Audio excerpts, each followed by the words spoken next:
ഹാജിമാരെ കബളിപ്പിച്ച 36 കമ്പനികളുടെ licence Egypt റദ്ദാക്കി. ഈ വർഷത്തെ ഹജ്ജ് സീസണിൽ നടത്തിയ നിയമലംഘനത്തിന്റെ പേരിലാണ് നടപടി. അനധികൃതമായി ഹജ്ജിലെത്തിയ നിരവധി പേർ ഇത്തവണ മരിച്ചിരുന്നു.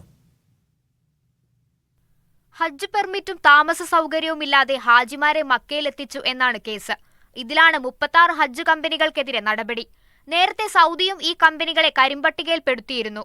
നിയമലംഘനം നടത്തിയതായി തെളിയിക്കപ്പെട്ട എല്ലാ കമ്പനികളുടെയും അന്വേഷണം വേഗത്തിൽ പൂർത്തിയാക്കാൻ ഈജിപ്തിലെ മന്ത്രാലയം ഉത്തരവ് പുറപ്പെടുവിച്ചിട്ടുണ്ട്. ഈ വർഷത്തെ ഉംറ സീസണുകൾ നിരീക്ഷിച്ചു വരികയാണെന്നും ഈ മേഖലയിലുള്ള കമ്പനികൾ നിയമങ്ങളും തീരുമാനങ്ങളും പാലിക്കുന്നുണ്ടെന്ന് ഉറപ്പാക്കുമെന്നും മന്ത്രി പറഞ്ഞു. അറഫയിലും മിനായിലും താമസം ഒഴിവാക്കി കുറഞ്ഞ നിരക്കിൽ ഹജ്ജ് ചെയ്യാനുള്ള ഓഫറായിരുന്നു ഈജിപ്ഷ്യൻ കമ്പനികൾ കൊടുത്തത്. ഇത് നിയമവിരുദ്ധമാണ്. കൊടും വേനലിൽ ഹാജിമാർ ഇതോടെ മക്കയിൽ തളർന്നു വീണു. ഉയർന്ന ചൂടിൽ ടെന്റുകളില്ലാത്തതിനാൽ നേരിട്ട് വെയിലേറ്റ് പലരും വീണിരുന്നു. ഇത്തവണ ഹജ്ജിനിടെ 1301 തീർത്ഥാടകർ മരണപ്പെട്ടു. ഇതിൽ 658 തീർത്ഥാടകരും ഈജിപ്തുകാരാണ്. ഇതിൽ തന്നെ 630 പേരും പെർമിറ്റ് ഇല്ലാത്തവരും. ഇതോടെയാണ് സൗദിയും ഈജിപ്തും നടപടി ആരംഭിച്ചത്. Media 1 Jeddah.